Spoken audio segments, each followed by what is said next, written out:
Let me share my screen also with you.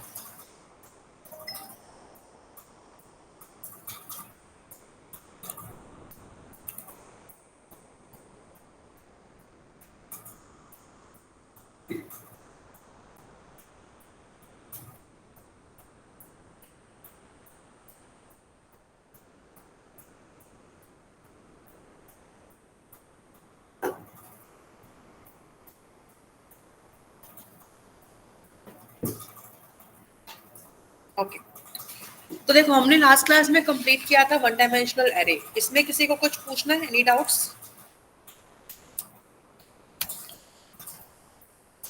Okay ma'am sorting algorithms का आपने दिया था तो उसमें थोड़ा डाउट था, मर्ज सॉर्ट का थोड़ा समझना था। मर्ज सॉर्ट का ठीक है, तो आज काम करेंगे ना, आज क्लास के लास्ट में हम मर्ज सॉर्ट को ही देख लेते हैं, ठीक है? Okay ma'am. चलिए तो फिलहाल अभी हम जो टॉपिक स्टार्ट कर रहे हैं that is multi dimensional array. Multi dimensional array को जब हम लोग देखते हैं तो मल्टी डायमेंशनल एरे वर्क कैसे करता है और इसके अंदर हमारी क्या क्या वैल्यूज रहेंगी वो हम यहाँ पे चेक करते हैं।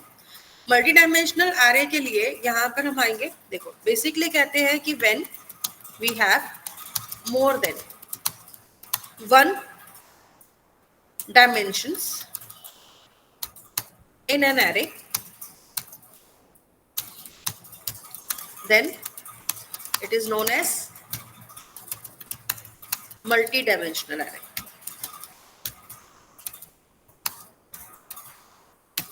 तो अगर हम मल्टी डायमेंशनल के बारे में बात करते हैं तो ये कोई भी मल्टी डायमेंशनल एरे में आ सकता है, like 2D array, 3D array और 4D एरे। मतलब बेसिकली इसका कोई लिमिट नहीं है, 5D 6D 7D हम कितना भी डायमेंशन का एरे बना सकते हैं। तो सबसे पहले हम स्टार्ट करते हैं इसी में ही 2 डायमेंशनल एरे के साथ। कि 2 डायमेंशनल एरे कैसे वर्क करता है। अब देखो जब हम बात करते हैं ना 2 डायमेंशनल एरे की, तो सिंपल एक बात करें तो ये रहता है कि this type of array as 2 dimensions, one is used for, किसके लिए यूज होती है फर्स्ट वाली? One is used for rows and second is used for columns. Here we can store our data in the form of rows and columns, और इसको matrix भी बोल सकते हैं और टेबल्स भी बोल सकते हैं, राइट? तो अगर आप कभी भी 2 डायमेंशनल एरे में वर्क करते हो तो जावा में आप किसी भी टाइप का एरे बना सकते हो। जैसे कि आप पहले डेटा टाइप लिखोगे एज यूजुअल, फिर एरे का नेम। अब इस बार आपके पास 2 डायमेंशंस होंगी। अब ये जो डायमेंशन का साइन है ये आप एरे के नेम से पहले या डेटा टाइप के साथ भी लगा सकते हो। इक्वल्स टू में न्यू लेना है, न्यू के बाद दोबारा से डेटा टाइप आएगा और यहाँ पर आप लोग क्या करोगे, 2 डायमेंशंस बनाओगे। पहले में आएगा रो का साइज और दूसरे में आएगा कॉलम का साइज। तो इस तरीके से हमारा एक 2 डायमेंशनल एरे बन जाता है, राइट? तो अब अगर आप 2 डायमेंशनल एरे को इस तरह से क्रिएट करते हैं तो आप लोगों को करना क्या है कि अब जब हम यहाँ पे 2 डायमेंशनल एरेज में वर्क करेंगे, ठीक है, तो एक प्रोग्राम और बनाएंगे इसी के लिए। तो कंट्रोल इन करते हैं और एक नई क्लास बना देते हैं। इस क्लास के लिए मैं यहाँ पर क्या ले लेती हूँ, एक नया पैकेज ले रही हूँ इस बार 2 डायमेंशन के लिए, और यहाँ पे हम क्लास बना देते हैं 2D एरे, ठीक है। तो अब यहाँ पे हमारे पास जो 2D एरे की क्लास बन रही है, इसी में ही मेन फंक्शन लेते हैं सबसे पहले। अब देखो यहाँ पे अगर मुझे कभी भी एक 2D एरे बनाना है तो उसके भी बनाने के 2 तरीके। एक एरे बनेगा जिसके अंदर हम सिर्फ साइज डिफाइन करेंगे, और सेकंड एरे बन जाता है जिसमें हम डायरेक्ट वैल्यू भी दे सकते हैं। तो दोनों का एग्जाम्पल देख लेते हैं। आपको आइडिया तो होगा ही, आप लोगों ने 2D एरे भी पहले किया ही होगा। तो इस तरीके से आप लोग क्या कर सकते हो, पहले तो एक एरे बना दो और इसका साइज डिफाइन कर दो। जैसे कि मान लो मैंने 3x4 का एरे बनाना है या 3x3 का बनाना है, तो 3 रोज एंड 3 कॉलम्स बनेंगे इसमें। तो इस तरीके से हमारा फर्स्ट एरे बनेगा। अब अगर मुझे बी वाला जो एरे है इसके अंदर मुझे वैल्यूज को पहले से डिफाइन करना है, तो ऐसे में आप इसके अंदर क्या करोगे, इनर ब्रैकेट्स लगाओगे। तो जितने इनर ब्रैकेट्स लगेंगे उतनी इसमें रोज आएंगी, और हर ब्रैकेट के अंदर जितनी वैल्यूज आप प्रोवाइड कर रहे हो उतने इसमें कॉलम्स बन जाएंगे।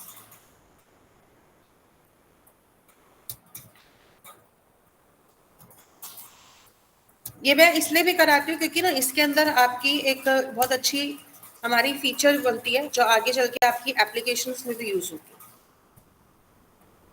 ठीक है, तो आप लोग क्या कर सकते हो, इस तरह से 2D एरे को 2 वे में डिफाइन कर सकते हो। तो चाहे आप यूजर से इनपुट कराओ बाद में इसमें, तो ये वाला एरे एक एम्प्टी एरे है जिसमें कि 3x3 का एरे बनेगा, ठीक है, लेकिन वैल्यू नहीं है। और सेकंड वाले के अंदर हमने डायरेक्ट वैल्यू दी, तो जितनी वैल्यूज है तो वो ऑटोमेटिकली उसके अकॉर्डिंग इसकी रो कॉलम को डिटरमाइन कर लेगा।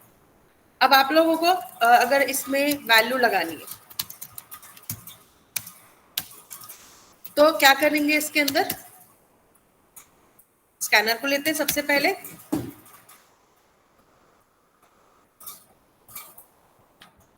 ठीक है, तो सबसे पहले स्कैनर को लेते हैं और उसके बाद आप लोग फॉर लूप यूज कर सकते हो। जैसे मैं r ले लेती हूँ 0 और r डॉट लेंथ हम लेंगे, sorry r is less than a dot length, और फिर लेंगे r प्लस प्लस।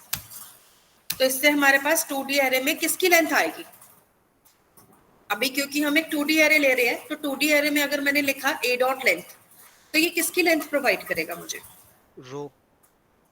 रो की कॉलम की। Yes, anyone? Row ma'am. Rows की, गुड। तो मतलब हम यहाँ पर क्या कर सकते हैं, यहाँ पे अगर हम लिखते हैं a डॉट लेंथ, तो ये हमें रो की लेंथ प्रोवाइड करेगा। अच्छा, अगर मान लो मुझे कॉलम की लेंथ निकालनी हो, तो कॉलम की लेंथ कैसे निकलेगी, कौन बताएगा? मुझे कॉलम की लेंथ चाहिए, यहाँ पर कैसे निकालेंगे, एनीवन आइडिया?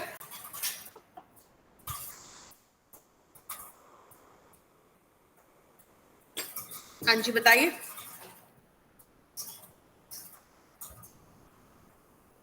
भाई कॉलम की लेंथ कैसे निकालेंगे, जैसे रो की लेंथ तो निकल गई r dot a dot length, column की लेंथ कैसे निकलेगी यहाँ पे, no one? Ma'am a big bracket और फिर डॉट लेंथ। गुड। तो हम यहाँ पे क्या करेंगे, यहाँ पे हम लोग लेंगे पहले एरे का नाम, इंडेक्स इसकी स्क्वायर ब्रैकेट्स में आप रो वाला ही ले लो, क्योंकि देखो जब पहली बार आएगा तो वो 0 रो की मतलब फर्स्ट रो की लेंथ निकालेगा, सेकंड टाइम आएगा तो वो 1 की मतलब सेकंड रो की लेंथ निकालेगा, फिर थर्ड की निकालेगा। तो इस तरीके से क्या कर सकता है, जो भी रो होगी उसकी लेंथ निकाल लेगा। और रो की लेंथ का मतलब होता है कि रो में कितने कॉलम्स हैं। ठीक है, तो इस तरीके से हमारे पास क्या आ जाएगी, कॉलम की लेंथ भी आ जाएगी। अब इसके बाद यहाँ पे जब हम आएंगे तो सबसे पहले तो यूजर से इसमें हम क्या करते हैं, वैल्यू को एंटर करा देते हैं। तो एंटर वैल्यू कर देते हैं, और यहाँ पे हम लोग क्या करते हैं, इसके अंदर एरे का नेम लेंगे r इसके स्क्वायर ब्रैकेट्स में, और यहाँ पर c equals to sc dot next int करके वैल्यू ले लेते हैं। तो ये आपके 2 डायमेंशनल एरे के अंदर वैल्यू को इनपुट करा देगा। ओके, अगर आपको यहाँ पर ये भी प्रिंट करना है कि हम कौन सी वाली रो में प्रिंट वैल्यू डाल रहे हैं, तो वो भी हम ले सकते हैं। यहाँ पे आप r+1 को प्रिंट कर दो। ठीक है, तो इस तरीके से ये काम हो जाएगा आपका।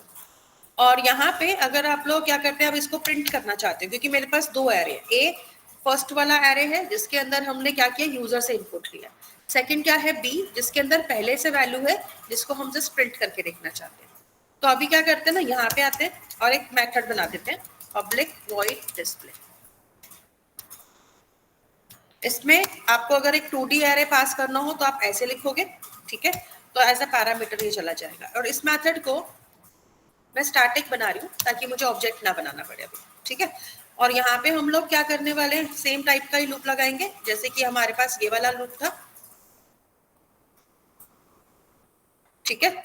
और इस लूप को यहाँ पे सेट कर देते हैं। अब जब आपके पास यहाँ पर वैल्यू आ गई तो अब अगला टास्क क्या रह जाता है कि आप लोग इसी के अंदर क्या ले लोगे, कॉलम वाला रूप। अच्छा हमने कॉपी नहीं किया उसे, इसे भी ले लेते हैं, ठीक है। तो आपके पास यहाँ पर प्रोग्राम में वैल्यू आ जाएगी, तो आप यहाँ पर इसको प्रिंट भी करा सकते हो। तो मैं सिस आउट ले लेती हूँ और सिस आउट में से प्रिंट ले लेती हूँ, प्रिंट एलएन हटा देती हूँ। और यहाँ पे हम लोग क्या करेंगे, ए एरे को इसके आर और सी की वैल्यू को प्रिंट कराएंगे। एंड आफ्टर दैट मैं यहाँ पे मैट्रिक्स इफेक्ट डालना चाहती हूँ, तो मैं स्लैश टी यहाँ पे लगा देती हूँ और यहाँ पे आफ्टर इनसाइड लूप हम एक प्रिंट एलएन भी लगा देते हैं, ठीक है। तो इस तरीके से आपका एरे आ जाएगा। तो जो भी एरे आप पास करोगे उसकी वैल्यू यहाँ चली जाएगी। और क्योंकि हमने मेथड को स्टैटिक बनाया है इसलिए आपको यहाँ पर क्लास का ऑब्जेक्ट क्रिएट करने की जरूरत नहीं। आप डायरेक्ट मेथड को कॉल कर सकते हो। तो डिस्प्ले में पहले ए को पास कर देते हैं और यहाँ पे हम मैसेज डाल देते हैं फर्स्ट एरे,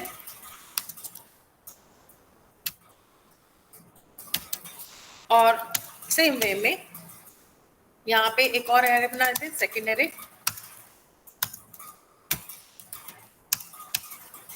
और इसमें बी को पास कर देते हैं, ठीक है।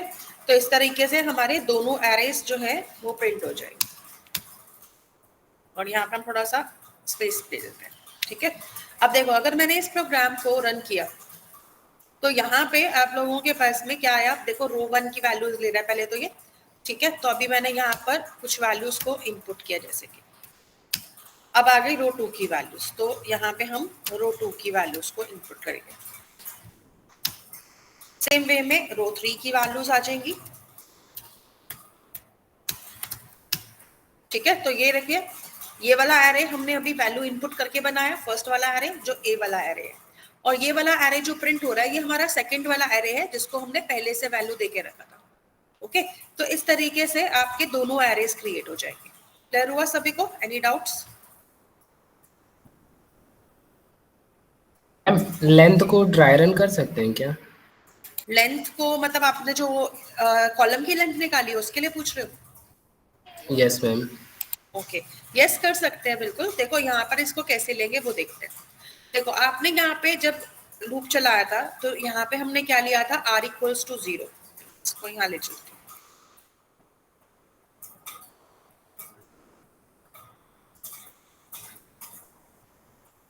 बिल्कुल। देखो अगर मान लो आप इसमें पहली बार आते हो तो यहाँ पे ये r के अंदर क्या ले रहा है, 0।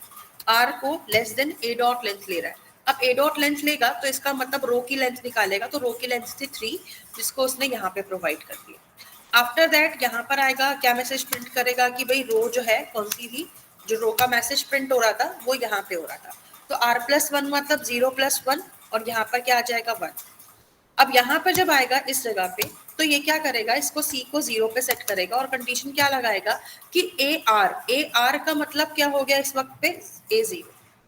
तो a0 की लेंथ जब ये निकालेगा तो 0 का मतलब जो फर्स्ट रो है, देखो यहां से देखते हैं, तो जो फर्स्ट रो आपके पास थी ये वाली, ये इसकी लेंथ निकालेगा। कितनी वैल्यू है इसमें, 3 है। तो इसका मतलब ये जो वैल्यू रिटर्न करेगा दैट विल बी 3, ओके। तो 0 से लेकर लेंथ तक चलाएगा, उसके बाद यहाँ पे आएगा। जब यहाँ आएगा तो पहली वैल्यू जब ये इनपुट लेगा तो वो a के अंदर, देखो r की वैल्यू भी इस वक्त पे 0 है और c की वैल्यू भी 0। इसका मतलब a 0 और कॉलम की वैल्यू भी 0, इस जगह पे नई वैल्यू आ रही है। फिर जब लूप में दोबारा से एंटर करेगा, मतलब दोबारा से इसमें आएगा, तो c की वैल्यू को अब इंक्रीमेंट कर देगा, यहाँ पे वैल्यू 1 आ जाएगी। अभी फिर से कंडीशन चेक करेगा कि c की लेंथ जो है वो लेस देन 3 है या नहीं है, कंडीशन ट्रू है। तो यहाँ पे दोबारा से आएगा, इस बार वो रो की देखो वैल्यू अभी भी 0 ही है, जबकि कॉलम की वैल्यू इंक्रीज होके 1 हो गई है। तो ये 0 1 लोकेशन पे सेकंड वैल्यू को इनपुट करेगा। सेम वे में जब यहाँ पर 2 आएगा तो अब ये कहाँ पे वैल्यू ले रहा है, 0 2 पे, तो आपके पास यहाँ पे वैल्यू आ जाएगी इस तरीके से। तो इस वे में तीनों वैल्यूज हमारी पहले तो इनपुट हो जाएगी। इनपुट होने के बाद जब ये यहाँ पे इसकी वैल्यू को इंक्रीज करेगा तो यहाँ हमारी कंडीशन फॉल्स हो जाएगी, क्योंकि लेंथ जो थी वो 3 थी और हमारे पास c की वैल्यू भी 3 आ चुकी है और हमने कंडीशन क्या लगाई थी कि वैल्यू लेस देन होनी चाहिए। तो कंडीशन जो है फॉल्स हो जाएगी, इस वजह से ये लूप ब्रेक होगा, ये रो वाले लूप पे जाएगा, r को इंक्रीमेंट कर देगा 1 पे और वापस जब यहाँ पर आएगा तो c की वैल्यू को फिर से किस पे सेट कर देगा 0 पे। एंड आफ्टर दैट अब ये किसकी लेंथ निकाल रहा है, अब देखो r का मतलब 0 था पहले और अब r की वैल्यू 1 है तो वो a1 डॉट लेंथ निकालेगा। ओके तो जब ये a1 की लेंथ निकालता है